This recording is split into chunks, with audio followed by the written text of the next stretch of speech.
أعوذ بالله من الشيطان الرجيم. بسم الله الرحمن الرحيم.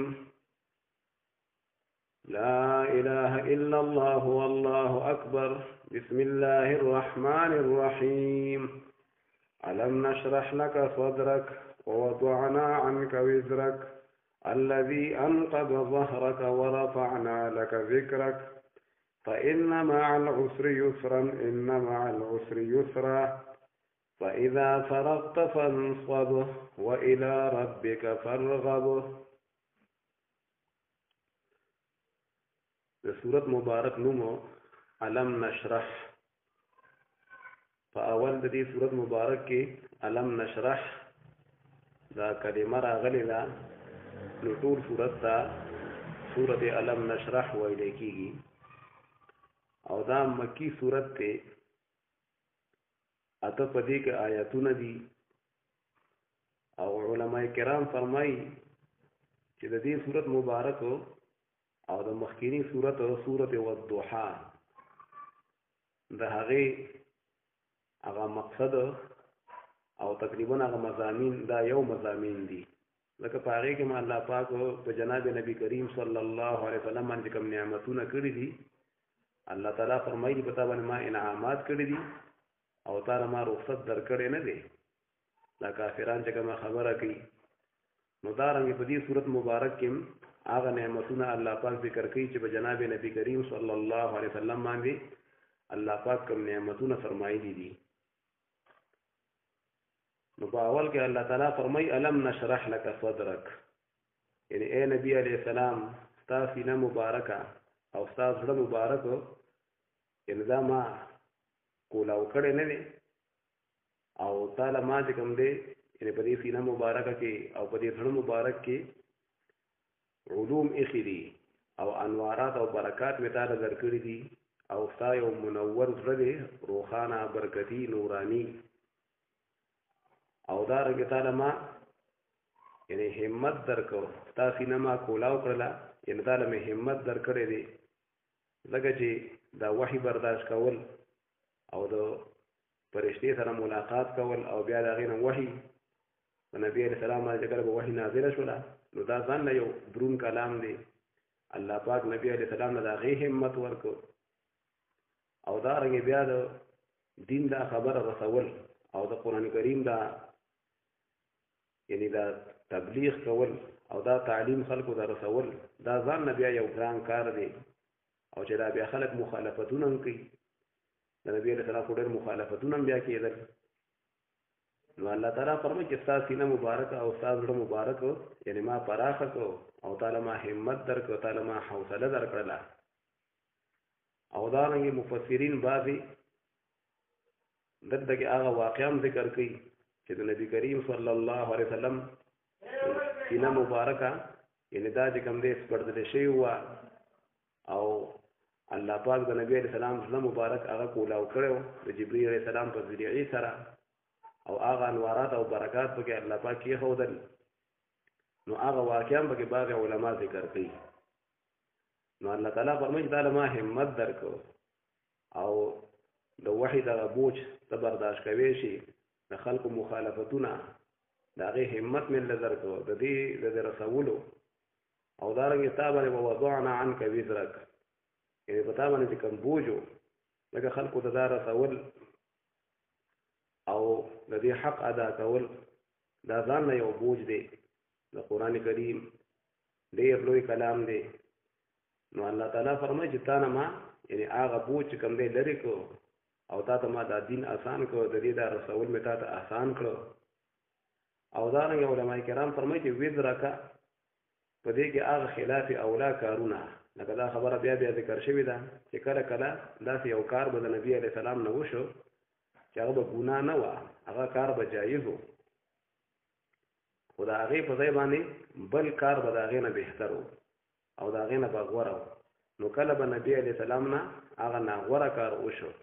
چې هغه به نور جایز و حرام به نه و او ناجایزه به نه و نو دا هم یو بوج و نو الله تعالی فرمایي چې تا نه ما هغه بوجونه ښکته کړه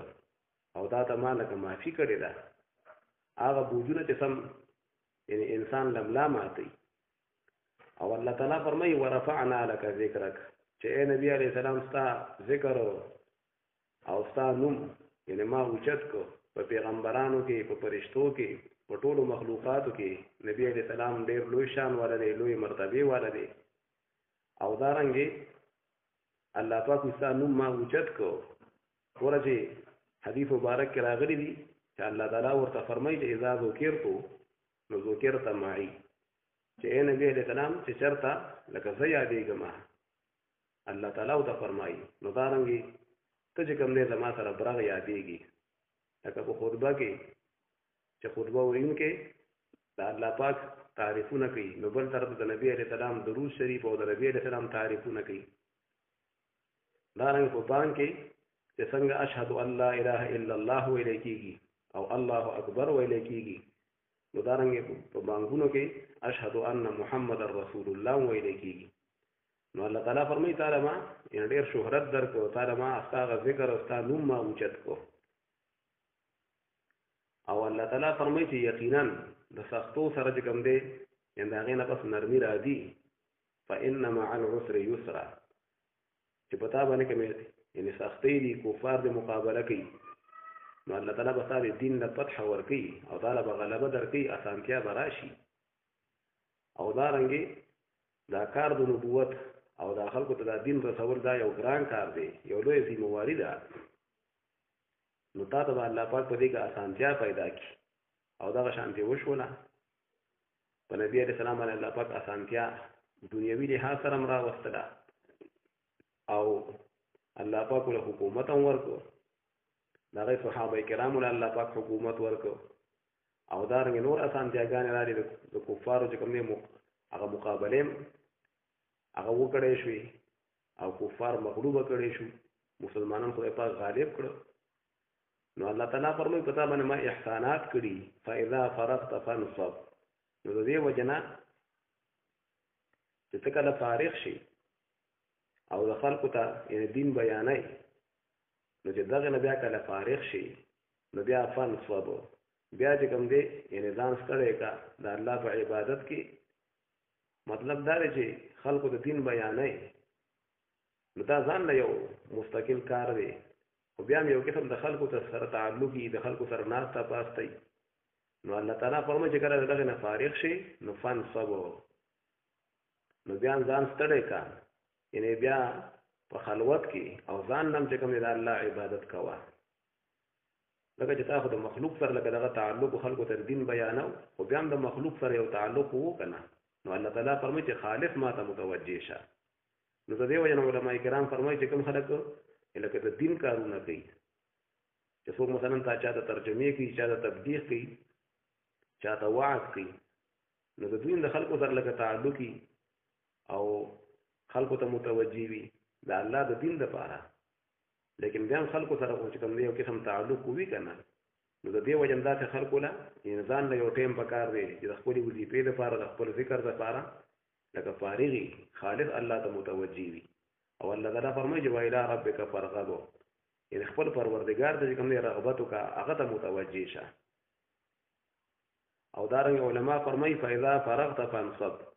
چې کله یعنی اے انسان او اے نبی علیہ السلام د منځونو نه فارغ شي نو فانصب بیا ځان ستړی کا یعنی په دعاګانو کې چې کوم ځان ستړی کا بیا دعا غوښتل هم پکار دي و الى ربک فرغب خپل پروردگار د کوم دی متوجي شه حاجات پیش کوا خپل پروردگار نه کوم دی حاجات حل کوا نو الله تعالی فرمایي بسم الله الرحمن الرحیم الم نشرح لك صدرك الله فرمایي آیا ما نه کولاو کړي ستاسو لپاره صدرک سینه مبارکه ان تاسو مبارک اے نبی علیہ السلام ان ما تاسو ما کولاو نه او سینه مې له فراخه نکړه حوصله مې له اوچته نکړه تاسو دې سینه مبارکه کې پرده مبارک کې مې علم کې خو علوم او دارنګ صبر برداشت حوصله ووضعنا عنك وزرك او الله فرمای ما لری کړي عنك استانه وزرك استاغه بوجو ان کوم خلاف اولا کارونه استانه شوی دي مثال په دور هغه جایز نو هغه کې تا ستاره نیول نشته او دارنګ وزرک هغه بوجونه خلقو ته د دین در رسولو دا ځان یو ګران کار دی قرآن بیانول او حدیث بیانول او یو لوی محنت غواړي نو الله فرمایي ووضعنا عنك وزرك او لري کړه ما ستانه ستاغه بوج الذي انقض ظهرك هغه بوج چاغه مات کړو ظهرك استام لا مبارک ان استام لا سم ماته کړو دومره بوجو اخو ګران کار دی کنه د دین علم او بیا خلقو ته بیانول او د خلقو اصلاح کول او نبی صلی الله علیه وسلم ډېر فکر وو ډېر جړاګانې به کولې د امت لپاره ورفعنا لك ذکرک او ما پورته کړې ساده پر اے نبی علیہ السلام ذکرک استا ذکر استانوم چې کله زیادېږم الله پاک وي نو ته را سره یادېږي وي نو ستا ډېر لوی شان وي ما در کړی دی فإن مع العسر يسرا پس یقینا د سختو سره ان د سختۍ نه پس یسرا نرمي وي او آسانتیا وي او الله تعالی فرمایي دا خبره یقیني ده الله پاک تاکید کوي ان صبر پکاري په انسان باندې سختۍ راشي لیکن الله پاک ور بیا نرمي په راوړي دا خدای انسان امتحان کیږي ان مع العسر يسرا یقینا د سختو سره او د سختۍ نه پس یسرا نرمي وي او آسانتیا وي خو صبر پکاري الله پاک حالات بدلی فاذا فرغت فانصب پس په هغه وخت کې ته فارغ شي اے نبی علیہ السلام ان خلقو ته دین بیانای او د خلقو سره تعلقي نو دا هم د دین کار دی او چې کله بیا دینه فارغ شي کنه نو بیا ځان ستړی کار بیا په عبادتونو کې او په دعاګانو کې الله ته متوجه شه فانصب نو پس کوشش وکا ځان ستړی کړي په دعاګانو کې په ذکر او اذکار کې د الله په یاد کې نو هر انسان له وردا ته پکاري چې دا څه خامخا ټیم مقرر کړي چې خالص د ذکر د لپاره الله ته متوجي وي هر وخت کور په معاملو کې یا هر وخت یو انسان بس شاګردان ته سبقونه وي هر وخت او بس بالکل خپل ذکر د ټیم د نه ملاويږي نو تاسو پکار نه بلکې غیرم ټیم ورکول پکاري فاذا فرغت فانصب باغ وخت چې ته فارغ شي یا بعض علماء د منځونو نه مثال په تور د عبادتونو نه فارغ شي فانصب نو بیا ځان ستړی کا کوشش وکړه په دعاګانو کې لکه د عبادت نه پس الله پاک دعاګانې قبلې وإلى ربك فرغب او خپل پروردگار ته فرغب هغه ته رغبت وکړه هغه ته متوجه شه خپل حاجات دا غنه حل کوا لا إله إلا الله والله أكبر بسم الله الرحمن الرحيم والتين والزيتون وطور سينين وهذا البلد الأمين دا سورة التين تین په عربی کې دا انذر ته ویل کیږي الله پاک په انذر باندې قسم خوړلې دی او مکی سورت ته اته په دې کې آیاتونه دي والتين الله پاک فرمایي چې والتين زموږ قسم په انذر باندې او الزيتون او زموږ قسم په خونه نو یاد علما فرمایي چې دینه دغه د انذر دا ونه او دارنګي د خونه دا مراد دي لکه دا ډېر برکتی دي او دا انذر لکه ډېر پکار راځي ډېر فواید دي په دې کې دارنګي په زيتونو کې په خونه کې نو الله تعالی فرمایي چې څنګه دا ونه ډېر کاملې ونې دي او ډېر برکت او فواید والدي نو دارنګ الله تعالی فرمایي چې لقد خلقنا الانسان في احسن تقويم دا انسانم الله پاک فرمایي ما ډېر کامل پیدا کړی دی په انسان کې ورته کمالات دي دومره کمالات دي په کنه کله کوشش وکي نو د ملائکونو موچتي دي نه ملائکونو او یا والتين والزيتون بعض علما فرمایي چې دلته الله پاک قسم د شام په علاقه باندې خوري د شام د ملک چې دی کنه نو دا هغه انذر دا هغه خونه دا ډېر مشهور او ډېر برکتی نو الله پاک په شام په وطن باندې قسم خوري لکه څنګه چې وطور سینین کې الله پاک په کوهی تور باندې قسم خوري وهذا البلد الامين په مکه مکرمه باندې الله پاک قسم خوري نو په شام کې ډېر انبیاء علیهم السلام پیدا شوي دي ډېر انبیاء علیهم السلام پکې دفن دي نو ډېر روحاني او برکتی علاقه ده الله دې پکې امن راولي هلته کې جنګونه دي مسلمانانو په خپل میز کې نو د شام وطن دا ډېر چې کوم دی برکتي لکه وطن و انبیاء علیهم السلام پکې پیدا شوي دي او پکې دفن دي او ډېر ظاهري لحاظ سره پکې ډېر باغونه دي چینی دي پکې او دارنګه الله پاک په توري سینین باندې قسم خوري سینین دا کم علاقه کې چې کوهی تور ولاړ دی نو هغه علاقې ته هغه ځای ته سینین او سینا ویل کېږي هغه میدان ته هغه ځای ته او کوهی تور خو هغه غر دی چې موسی علیه السلام ته پکې الله پاک پیغمبري ورکړې وه ډېر برکتي غر دی او وهذا البلد الامین الله پاک په مکه مکرمه چې دا امن والا کلی دی او برکتی کلی دی او دا الله کور پکې موجود دی بیت الله شریف دی پکې او دا الله پاک آخري پیغمبر جناب محمد رسول الله صلی الله علیه وسلم پکې الله پاک راولېږو او دا غوی وطن دی نو الله تعالی فرمایي چې په دې ټول باندې قسم خورم چې څنګه دا لکه برکتی دي او دا کامل ځایونه دي نو دا رنګ دا انسان ما ډېر کامل وی پیدا کړی دی لقد خلقنا الانسان فی احسن تقویم الله پاک فرمایي دا انسان ما ډېر په خولي سانچه کې او دې د ما ډېر خپل بنیاد یې خېدي تقویم ته کوم دی یو شی سیده کول او د یو شی بنیاد خپل کې خودل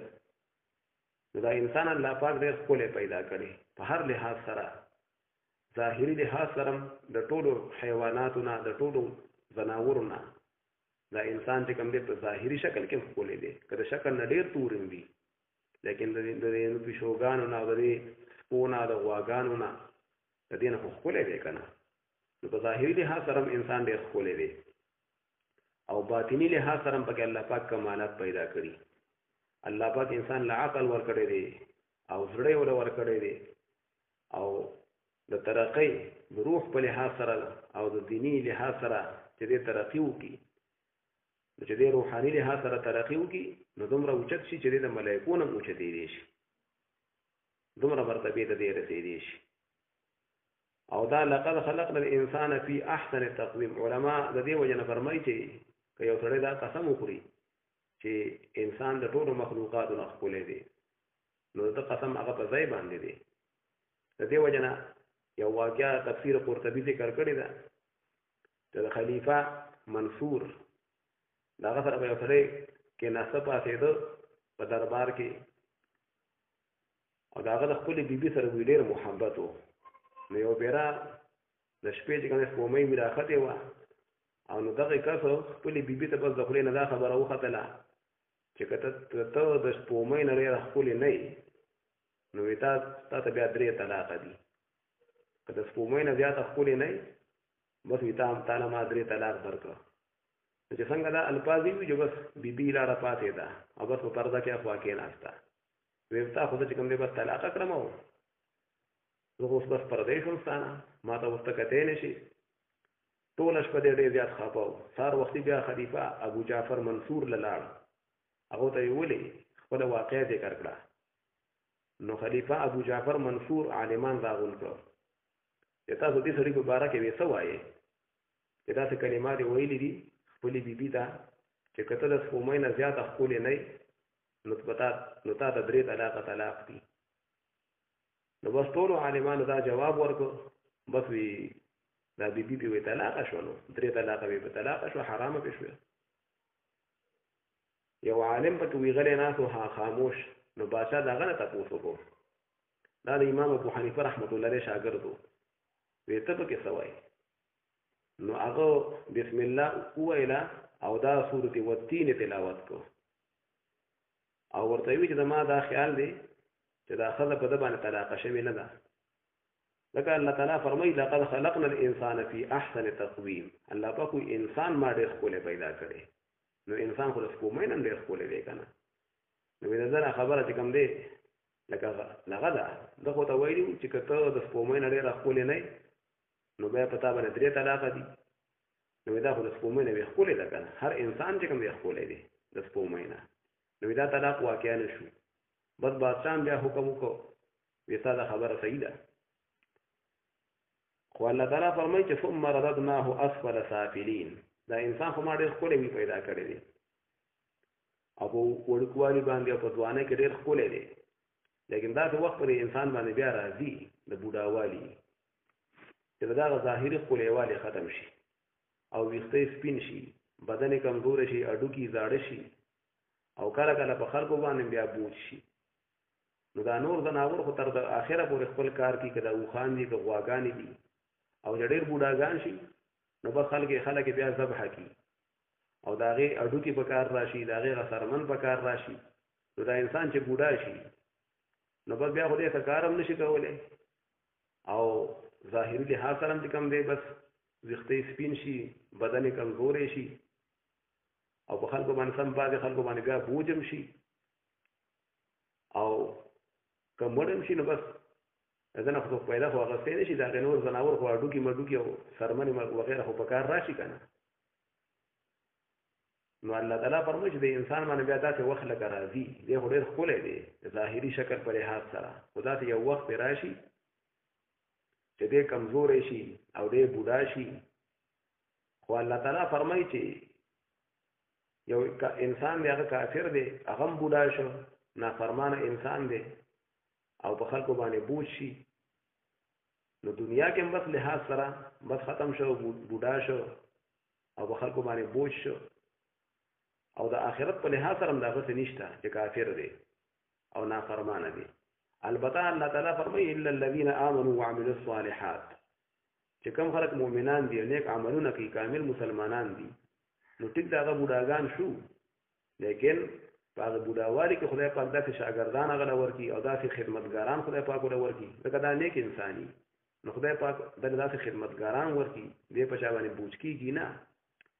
نو هغه بوډاوالی هم د ده ډېر یعنې خلک ته پیدا حاصلېږي شاګردان ته سبقونه یادوي او خدمتونه یې کوي او دغه رنګې آخرت هم چې کوم دی کامیاب دی نو ټیک د ظاهر په لحاظ سره دی هم بوډا شو خو لیکن آخرت د ده خو چې کوم دی کامیاب دی که نه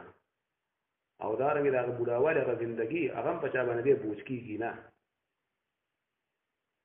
نو الله تعالی فرمایي چې چا ایمان راوړي نیک عملونه یې کړي نو آخرت کې خو هغه کامیاب دی او په دنیا کې هم داسې بوډا انسان هغه بوډاوالی هغې ته هم بعضې خلک چې کوم دی یعنې پسخېږي چې یو نیک انسان وي چې هغه شاګردان یې وګوري خدمتونه یې کوي نو الله تعالی فرمایي چې انسان ما دومره ښکلی پیدا کړی دی نو ای انسانه ته ولې چې کوم دی انکار کوي آخرت نه منې د الله قدرتونه نه منې دوباره ژوندون نه منې الله تعالی فرمایي چې ګوره د دنیا یو حکمران او د دنیا یو گورنر چې څوک چې کوم دی هغه دغه تابعداري کوي نو ګوره هغه له انعامات ورکوي او چې څوک یې نافرماني کوي هغه له سزا ورکوي نو الله تعالی فرمایي چې زه د دې ټولو حاکمان نه غټ حاکم نه یم الیس الله باحکم الحاکمین الله تعالی د ټولو نه غټ حکمران وایي زه نه یم چې د دنیا یو حاکم د دنیا یو افسر یو گورنر یو بادشاه خپل تابعدارانو له انعامات ورکوي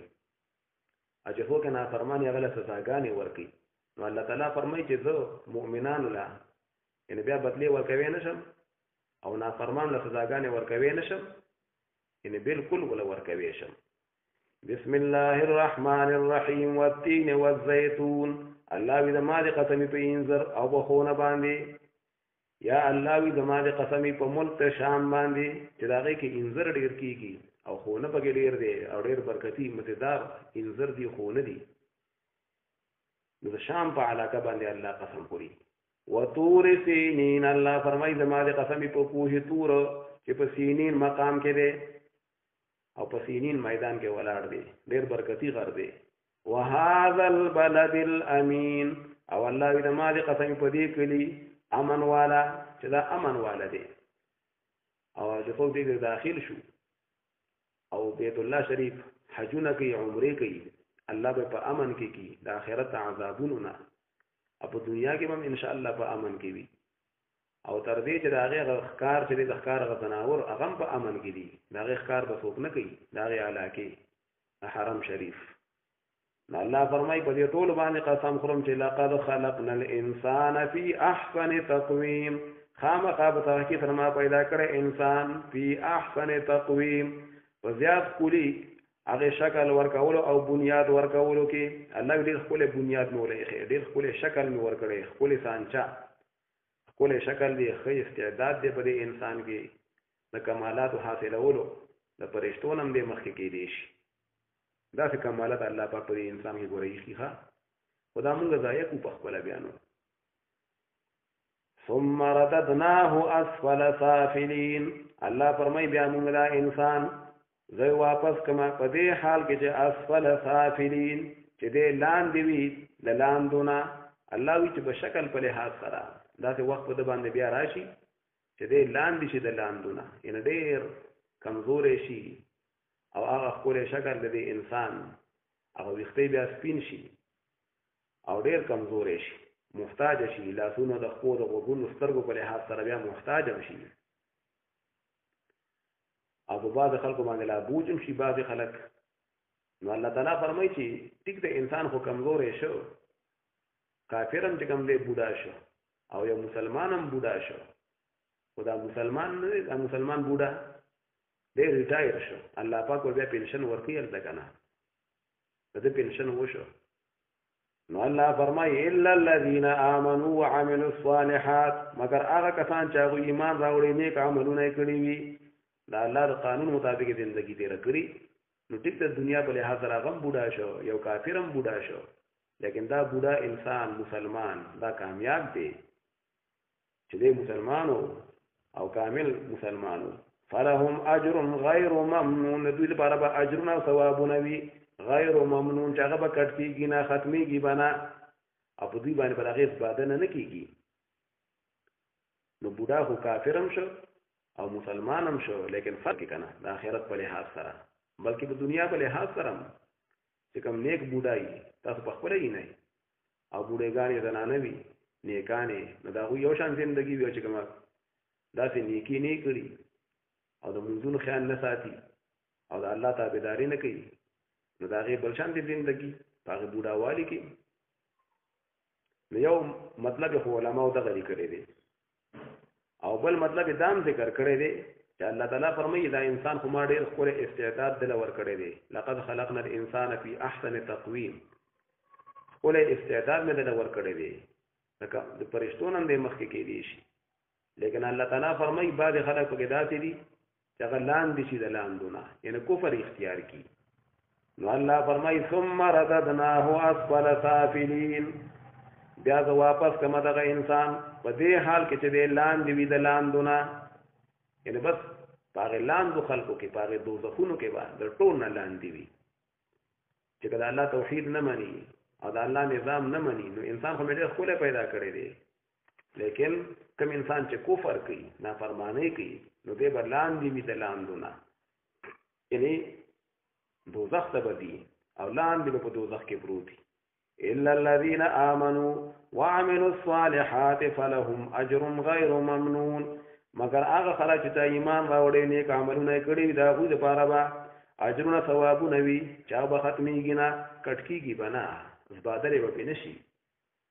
نو الله تعالی فرمایي ای انسانه چې دومره بیانات مې ته وکړو، خبر مې ته واضحه کړه، ټولې خبرې الله وي ما واضحې کړې، نو د دې باوجود او د دې دلایلو باوجود ته چې کوم دی انکار کوي، آخرت نه منې او جزا او سزا ثوابونه نه منې. الله وي زه غټ حاکم یم که نه یم، نور حکمرانان خو دا کوی شي چې نافرمانو له سزا ورکوي او چې کوم تابعداران یې نو په هغوی سره ښه کوي، هغوی له انعامات ورکوي. نو الله پاک وایي دا زه نشم کولی چې یو مسلمان له پنشن ورکم او یو مسلمان له جنت ورکم، دا نشم کولی. فما یکذبک بعد بالدین، پس څه تا لره انکار کوونکی ګرځوي د دې باوجود چې دا بیانات شو، دا دلایل موجود دي. نو ای انسانه کم یو شی دی چې تا انکار کوونکی او تا جټلاوونکی، تا دروغجن کوونکی ګرځوي بالدین هغه جزا لره چې ته جزا او آخرت نه منې او د الله قانون نه منې، د آخر ولې انکار کوي. الیس الله باحکم الحاکمین، آیا نه دی الله پاک غټ حاکم لوی حاکم د دې حاکمانو نه، الله د دې ټولو حکمرانانو نه د ټولو بادشاهانو نه غټ حاکم اوچت حاکم وي نه یم، بلکې دی الله پاک د ټولو حاکمانو حاکم دی. د دې وجه نه حدیث مبارک کې راغلی دی چې څوک دا ولولي که نه نو داسې الفاظ دې بیا وي چې بلا وانا على ذلك من الشاهدين چې خدای پاک ولې نه خدای پاک د غټ حاکمي او زه په دې باندې گواهی کوم بلا وانا على ذلك من الشاهدين نو چې دا فقول ولي نو دا کلمات کې ویلولي او دا یو مستحب یعنی کلمات دي خود په یعنی په دغه کې لوستې شي د موږ نه بهر چې کوم دی لوستې شي په موږ کې به نه لولي لیکن د موږ نه بهر دا کلمات لوستل پکاري لا اله الا الله والله اکبر بسم الله الرحمن الرحیم اقرأ باسم ربك الذي خلق دا سورة علق دی علق دا په عربی کې د وینې دا ټوټې چې انسان چې کوم دی اول پر رحم کې د نطفه په شکل کې د منی په شکل کې وي او دا غینه بیا د وینې ټوټې جوړ شي بیا دا غینه پس د غوښه ټوټې بیا به کې اډو کې الله پاک پیدا کی بیا په غوښه چې کوم دی ور چړاو کی او بیا به روح ور واچي او بیا انسان سموده پس پیدا شي نو په دې کې خلق الانسان من علق لفظ راغلی دی چې الله پاک دا انسان د وینو چې کوم دی دا غي ټوټو نه پیدا کړی دی نو ټول سورته علق ویل کېږي مکی سورته ته او دا 19 آیتونه دي او د دې سورته مبارک دا وړاندې 15 آیتونه دا علم الانسان ما لم يعلم پوره دا 15 آیتونه دا وړاندې آیتونه دي د قران کریم چې نبی عليه السلام پیغمبر شو وحی ته وشولا نو دا وړاندې آیتونه په نبی عليه السلام باندې نازل شوي دي نو دا د قران کریم ترتیب نزولی دی ته ترتیب نزولی د نازل کېدو چې آیتونه به نازلېدل لګ لګ د موقع مطابق کله صورت کله سیوا کله لګ نو د ترتیب نزولی وي نو د نازلېدو په لحاظ سره دا وړاندې 15 آیتونه په نبی عليه السلام باندې د ټولو نه مخکې نازل شوي دي او بیا نبی عليه السلام ته پیغمبري میلاو شو او بیا وخت قران کریم نازلېدو په 30 کاله کې او بیا چې قران کریم دا په کوم ترتیب باندې دی کنه چې سورته فاتحه په مخکې دی بیا په سورته بقره دی نو دې ترتیب مصحفي وي اصل کې لوح محفوظ کې قران کریم په دې ترتیب باندې دا موسی چې وسنګ دی چې سورته فاتحه په مخکې دا بیا په سورته بقره دا بیا په سورته آل عمران دی او په اخر کې قل اعوذ برب الفلق قل اعوذ برب الناس نو په لوح محفوظ کې په دې طریقې سره لیکل شوی دی او ان چې اوس چاپ کیږي لیکل کیږي نو هغه په دغه ترتیب خو د نازلېدو په لحاظ سره قران کریم د دې نه شروع شوی دی ها دا 15 آیاتونه چې روایتو کې راځي چې نبی عليه السلام هغه په ځړه مبارک کې د کفر نه د شرک نه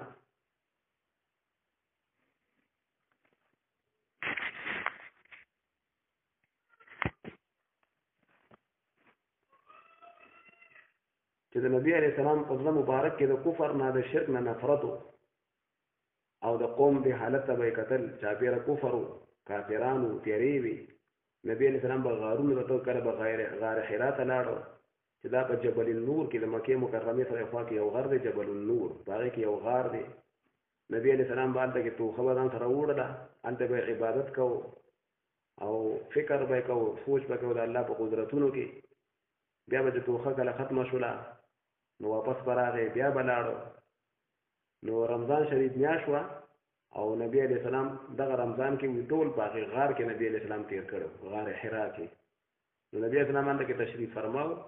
او په دغه دوران کې جبرئیل علیہ السلام راغی او اقرا قول ولا نبی علیہ السلام ته فرمایي نبی علیہ السلام ورته ما انا بقارئ زلستون کې نه ما نبی علیہ السلام خیال دا چې ګینه ما د بسلیکل راکې چې دا قول ولا او نبی علیہ السلام خو لستون کې نه وی پرشته چې کوم دی بیا زور راکو او بیا راته وی چې اول ولا وی مو ته بیا وی چې لستون کې نه ما بیا زور راکو نس درې پر دا فکر وشو ځان سره به وی نږدې کوي ځان ته او نبی رسول الله ویل چې زور ورکو توجه به ته فرمایله په څلورم بیا باندې بیا دا کلمات اول واستل دا 15 آیتونه تر د علم الانسان ما لم يعلم نو د ټول نه وړاندې آیتونه دا 15 آیتونه دا نازل شوي دي او نبی رسول الله پیغمبر شو او بوج پراغه یو یاره پراله بیا کور تراغه زړه مبارک درځېدو رپېدو او خدیجه رضی الله عنها د خپل حال بیان کړو چې دغه شان چلو شو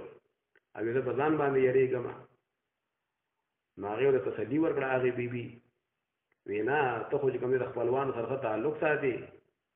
او مېلمنو له مېلمستیا کوي د غریبانو سره امدادونه کوي چې کوم بېروزګاره خلک دي ته له روزګار ګوري او تا به الله پاک چې کوم دی رسوا نه کړي. او بیا یې نبي علیه السلام د تسلۍ دپاره د خپل تر زوی ورقه ابن نوفل له بوتو چې دا ورقه ابن نوفل په هغه ټایم کې بوډا شوی او نظر هم ختم شوی او دی په عیسایي مذهب باندې و.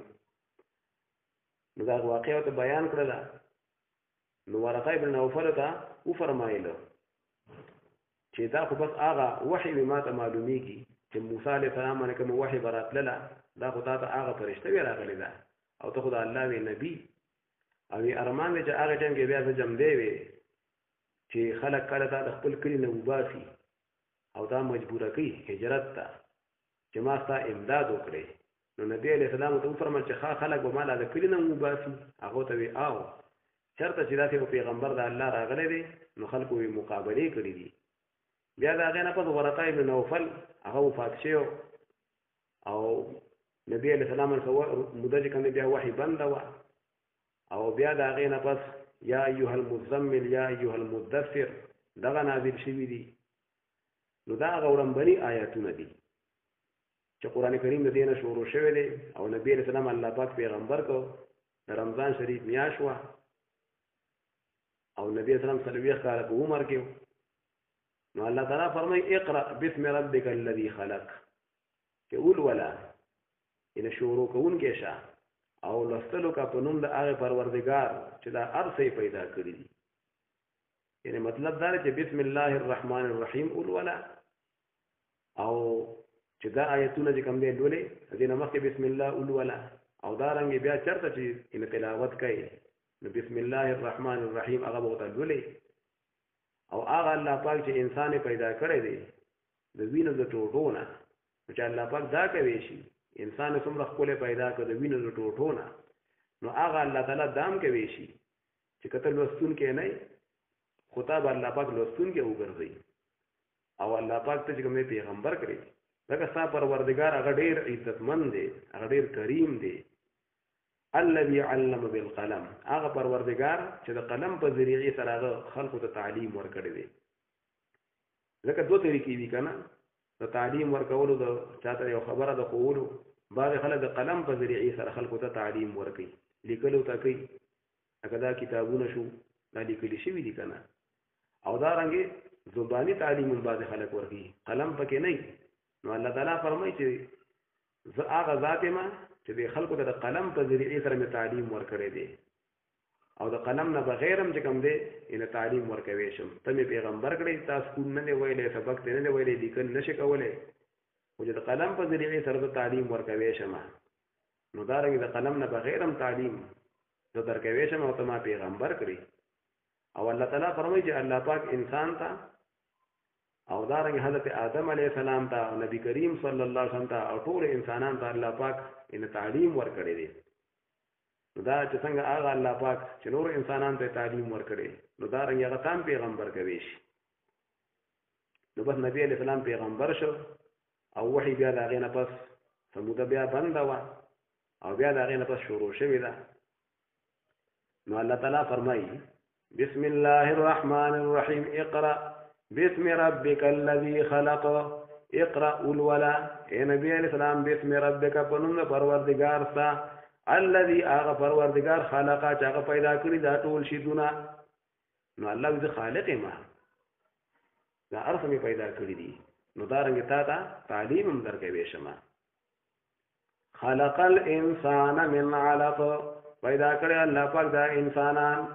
دای پیدا کړی من علق د وینې د ټوټونه. اقرأ وربک الاکرم قل ولا اے نبی علیہ السلام ان لولا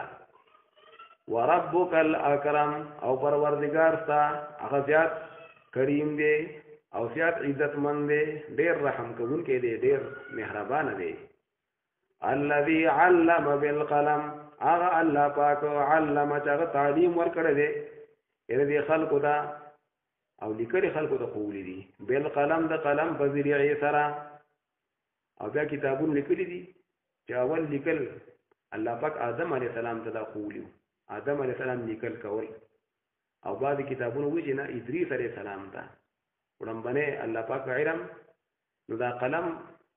دا ډېر یو برکتی شی دی قلم او پنسل د دې وجه نه دې قدر پکاري ښه دا چې دا ګیلول پکار نه دا بعد خلک ورګیلي حالانکه دا ډېر ومونږ خلک دا الله غ نعمت غلط استعمالو قلم او لیکل دا یو نعمت دی خو بعد خلک د ګناهونو خبرې لیکي چې دا په دې وړو باندې او چرته په کتابونو کې او په کاپو کې نو دا د الله دغه احسان بیا ناقدري ده ناشکري ده الذي هذا الله پاک علم بالقلم علم الانسان ما لم يعلم تعلیم ورکړی الله پاک انسانانو ته د هغه چې انسانان ته معلوم نو انسان ته یو خبره معلومه نه و د مور نه چې پیدا کېده نو دته ان څه پته نه و لیکن الله پاک له پوهه ورکړه چې د مور چې کوم دی هغه سینې هغه نه پیس کا او چې تکلیف ته باندې راشي نو بس جاړه نو بس په خپل مور خپل ور دي پويږي چې وړي کې ته تکلیف دی نو ګوره دا څرګه چې په دې اګو باندې کینی یا دا اګي بیا وਹੀ په دې مخوکه باندې دا پوهه له چا ورکړه چې شابه دا اګي اوس وها د دې نه به اوس بچي پیدا کیږي او دا وخت کینی دا رنګ نور زناور دا تعلیم چا ورکړي دی دا الله ورکړي دی نو دا آیتونه وړاندې نازل شو او بیا دا شاته چې کوم آیتونه دي دا بیا ډېر روستو نازل شوي دي ها دا روستو دا بیا په هغه وخت کې چې کله بیا موږ پر شیو او خلکو نه بیا نه مقابله شروع کړې وي د نبی علی السلام ابو جهل بیا مقابله شروع کړې و نو الله فرمایي کلا الله فرمایي ان کفر مکوي هرگز دا څنګه دا ان کفر مکوي اے کافرانو اے ناشکرو الله وی ان الانسان لا يطغى بشک انسان چې خامخا دې سرکشي نافرمانی کوي الله دا ابو جهل او دا نور کافران دوی ناشکری کوي نافرمانی کوي ولې ارآه استغنا د دې وجنه چې ځان اولید چې استغنا چې به پروا ما یعنی په مال سره چې غنی ما مالدار ما چې ځان دې اینی چې مالدار ما لکه ابو جهل ډیر مالدارو دا غوی خاندان په جرګو کې به خلکو بلل نو دا انسان چې ځان ویني چې مالدار ما او د ما چاته حاجت نشته زه مستغنی ما نو د دې وجه نه پته کې نافرمانی پیدا کیږي پته کې تکبر پیدا کیږي ارآه استغنا نو الله فرمای اے انسان تکبر مکوا ناشکری مکوا کفر مکوا لکه الله ته ورځي ان الى ربک الرجع بشک استا پروردگار ته اے انسان اے مخاطب الرجع واپس کیدل دی الله له ورځي دا الله نظام ومنه او الله تعالی فرمایي چې ناشنا خبره ده بعد خلک په کې عادت دي چې نبی علیہ السلام با ان موس کو نو نبی علیہ السلام به معنا کو لکه دی ابو جهل نبی علیہ السلام ذکر و موس کو دی ابو جهل به معنا کو وی موس به نه کوي اګه مون دی وکړو نبی علیہ السلام ته وی نو صاحب دې څټ پانی به وی رخ پکې ده نو نبی علیہ السلام به معنا کو او روایتو کې راځي چې نبی صلی الله علیه وسلم عبادت کو دې په ورته معنا کوي نبی علیہ السلام ته غوسه شو وی پرې د ما د خپل رب عبادت ته نو ابو جهل په تکبر کې راغی وی ته ما دا خبره کوي وی زه به کوم دې ما ډېر لوی ډاله ده هغه به په سره وګواړم نو دا آیتونه نازل شو الله تعالی فرمایي چې دې د خپل ډل راوغواړي او زه په ملائکه د عذاب راغواړم او دا رنګ مجاهدین په سبا راغواړم سند الزبانیه نو دا رنګ یو شولا په بدر کې بیا دې مردار شو صحابه چې کوم دې ټیل وو او صحابه به راخ کو الله په مجاهدین راولېګل او ابو جهل مردار شو او دا رنګ روایتو کې دام راغلي دي چې په نبی عليه السلام موسکو نو دې په ور روان شو چې ور روان شو نو بیا د دو او د نبی عليه السلام په منځ کې دې بیا د سناسه پر واپس شنو بس کافرانو دوی ولې را واپس شوي دوی زما او د نبی عليه السلام په دې منځ کې داسې د اور خندق دی د اور یو کنده ده او په هغه کې ماته سخکاریږي داسې مخلوق شان تخکاریږي چې وزري دي نو نبی علیہ السلام او فرمایل چې کده راغله دی کنه ودا فرشتي ودا عذاب د فرشتو به پوټي پوټي کړی دی نو په دنیا کې هم دا د خدای پاک ښکاره کړه او په آخرت کې به هغه فرشتې به راکاږي دوزخ ته لکه دی د خپله ډله راغواړم نبي علیه السلام ته یې تکبر یې کول وي کوله په خپله ډله باندې نو الله پاک زه پسې ملایکې هم پسې راوغواړم او هغه به ورته سزاګانې ورکړي ارأیت الذي ینهی الله فرمایي ارأیت الذي ینهی یعنی تا لیدلی دی اے انسانا یعنی خبر راکا الله وی ارأیت یعنی وګوره یعنی خبر راکا الذي دا هغه کس مبارک ینهی چې هغه منع کوي عبدا اذا صلى یو بنده لره یعنی نبی کریم صلی الله علیه وسلم چې ګوره هغه منع کوي اذا صلى په هغه وخت چې هغه مونځ کوي الله پاک وی ګوره کم کس چې هغه د ما یو بنده منع کوي د الله د عبادت نه نو اے انسان ته وی لیدلی دی یعنی ناشنا سړی دی نو ناشنا خبره کوي ناشنا کار کوي الله پاک وی دله څه پکارو ارأیت ان کان علی الهدى وی خبر راکا الله وی یعنی خبر شه اے انسانا ان کان علی الهدى که چرته دا منع کوونکې او دا ابو جهل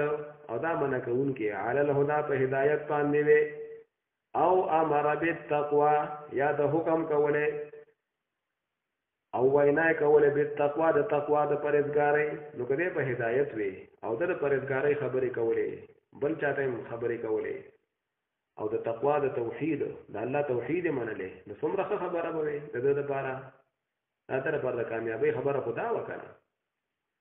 چې په هدایت قبول کړي وي د تقوا په پرهیزګارۍ باندې چلے دی نو دغه پرې خو دغه نه کوي او انکار کوي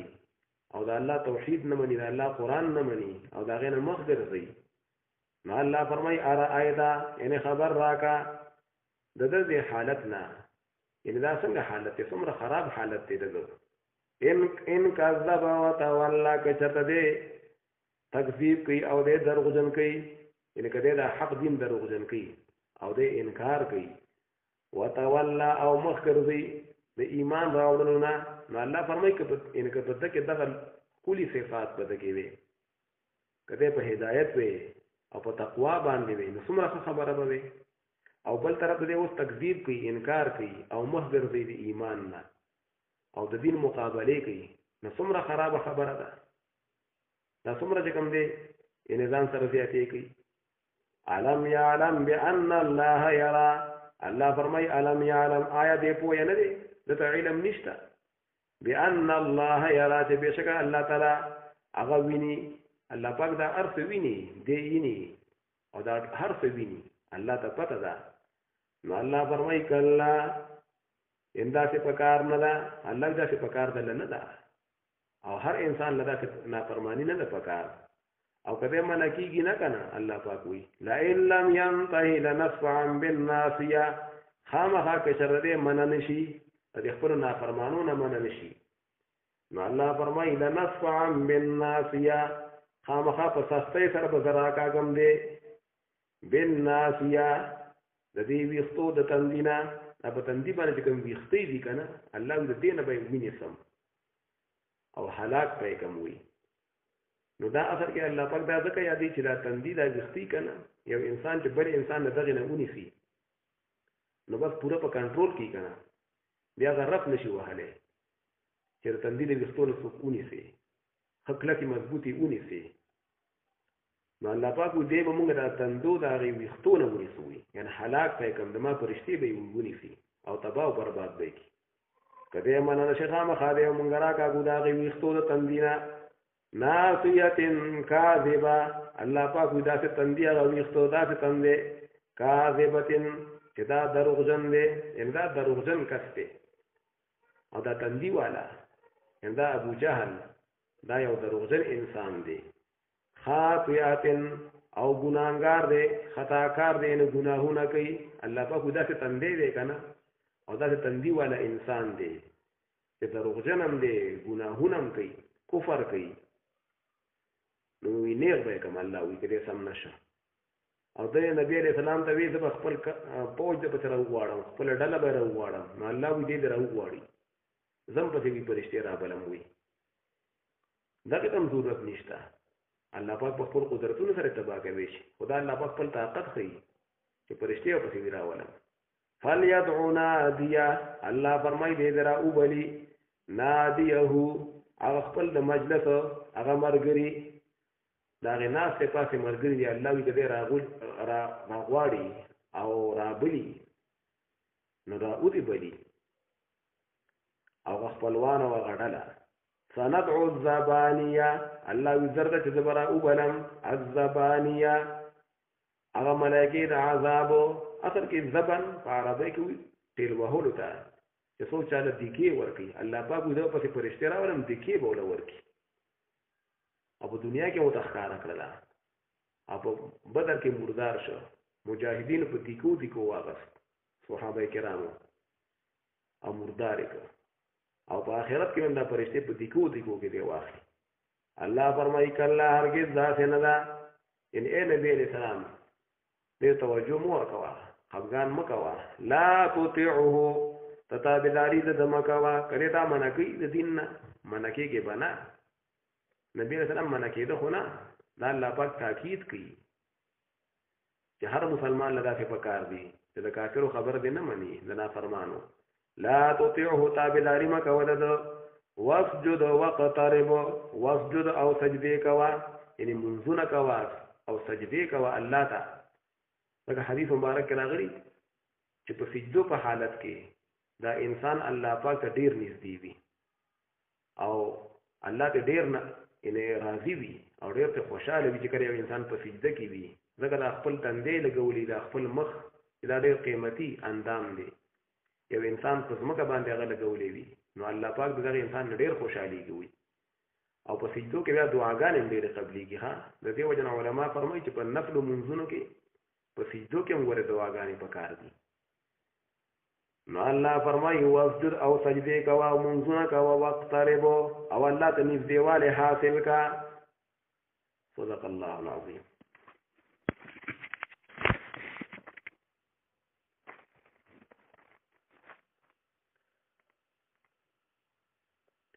أعوذ بالله من الشيطان الرجيم بسم الله الرحمن الرحيم لا إله إلا الله الله أكبر بسم الله الرحمن الرحيم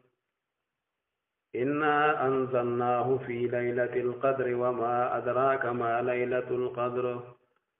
ليلة القدر خير من 1000 شهر تنزل الملائكة والروح فيها بإذن ربهم من كل أمر سلام هي حتى مطلع الفجر ده سورة مبارك نمو سورة القدر دیکھیں اللہ پاکو ده ليلة القدر داغی مبارک اشپی چې هغه په رمضان مبارک کې هغه راځي او په آخري لس شپو کې بدلیږي یو کال مثال په تور په 20 بل کال بیا په 30 کله په 20 نو دا هغه ليله القدر بیان پکې راغلی دی نو ټول سورۃ القدر ویل کېږي او روایتو کې راځي چې جناب نبی کریم صلی الله علیه وسلم یو پیرا د مخکینی امتونو د یو عبادت کوونکی او یو مجاهد واقعا بیان کړه صحابه کرامو په مخ کې باندې چې دا یو کسو ډیر نیک انسانو زر میاشتې هغه چې کوم دی د الله په لار کې بجنګېدو د کافرو سره جهاد وکاو او د شپې به عبادتونه کولو پر لپسې زر میاشتې دا دغه طریقه وه نو صحابه کرامو ته ډېر ناشنا معلومه شوله او هغوی ته یعنې وزېرېدل چې دا خو د ډېر لوی عمل کړی نو دا صورت مبارک وی نازل شو الله تعالی فرمایي چې ما دې امت ته د جناب نبی کریم صلی الله علیه وسلم په برکت دی امت ته یو شپه ورکړې ده چې هغې د لیلة القدر ویل کېږي نو چې کوم انسان هغه شپه کې عبادتونه وکړل نو الله تعالی فرمایي چې د عبادت د زرو میاشتو د عبادت نه یعنی دا زیات بهتر دی چې یو طرف یو انسان یعنی په دغه شپه کې نفلي عبادتونه وکړي او دې پکې تلاوت وکړي ذکر پکې وکړي او منځونه پکې وکړي او نوافل ادا کړي او بل طرف یو انسان دی هغه زر میاشتې یعنی عبادتونه کوي نوافل کوي تلاوت کوي لیکن دغه شپه چې بیا مونږ ته نو الله پاک بدله د هغې نه سیوا ثواب ورکوي دا د نبي علیه السلام یعنې په برکت الله پاک دې امت ته دا شپه ورکړې ده نو الله تعالی فرمایي چې انا انزلناه فی لیلة القدر چې دا قرآن کریم وایي مونږه په لیلة القدر په شپه نازل کړی دی نو دا خبره مخکې بیان شوې ده چې قرآن کریم په اول ځل باندې یو پیره د لوح محفوظ نه ټول قرآن شریف دا د وړمبني اسمان ته بیت العزت په دې کې یو ځای دی هغې ته دا ټول په یړ باندې نازل شو نو چې کله نازلېده نو دغه هم د لیلة القدر شپه وه د رمضان شریف میاشت وه او بیا چې کله نبی کریم صلی الله علیه وسلم باندې قرآن کریم نازلېدل شروع شو او په غار حرا کې نبی علیہ السلام تشریف فرماو نو هغه هم د رمضان میاشت وه او نبی علیہ السلام ته وړمبنی وحي اقرأ باسم ربک الذي خلق لکه پرونی بیان تیر شو دغه 15 آیتونه نبی علیہ السلام باندې نازل شو نو دام رمضان شریف او د لیلة القدر وی شپه وه او بیا نبی علیہ السلام باندې په 30 کاله کې وخت لګ د ضرورت مطابق بیا نازل شوی دی نو یو خو په دې کې دغه شپې ته دغه فضیلت هم حاصل دی او الله تعالی فرمایي چې لیلة القدر د هغې حقیقت او د هغې لویي تاسو ته معلومه ده نو الله پاک وایي د زرو میاشتو د عبادت نه د هغې یوې شپې عبادت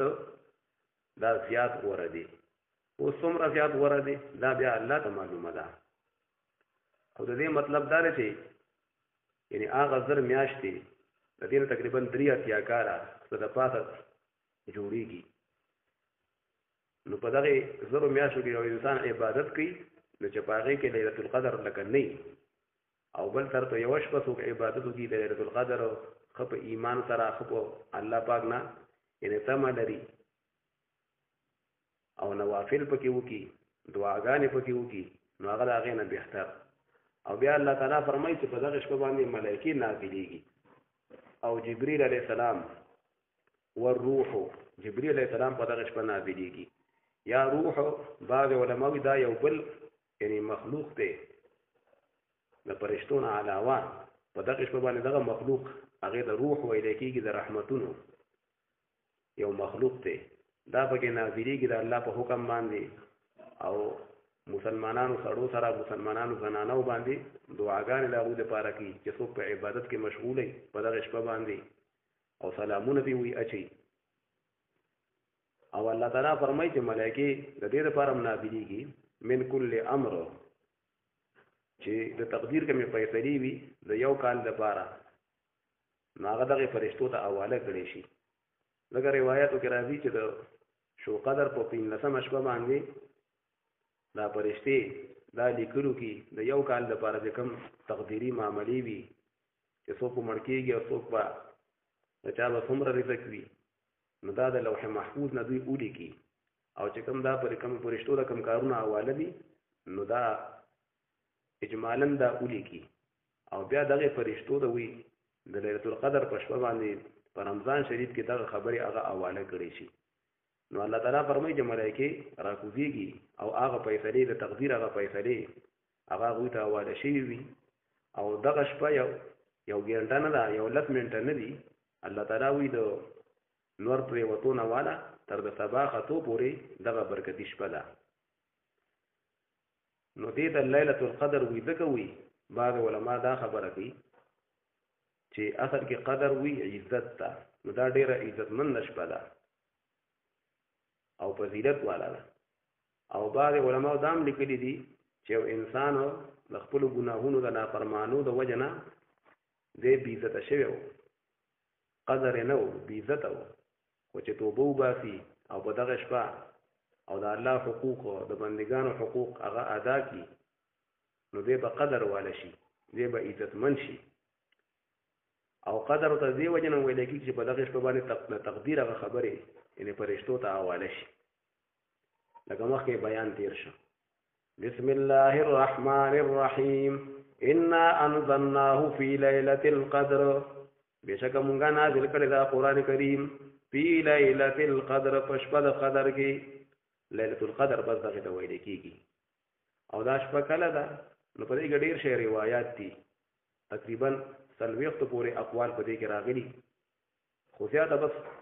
راجحه خبره هغه ده چې دا بیا په رمضان مبارک کې وي او په آخري 10 شپو کې او دا بدلیږي را بدلیږي وما ادراک ما لیلة القدر تا ته څه پته ده ای انسانه چې څه شی دی لیلة القدر لیله چې کوم شپې ته وي که نه الله تعالی وی ته فضیلت معلوم دی لیلة القدر خیر من الف شهر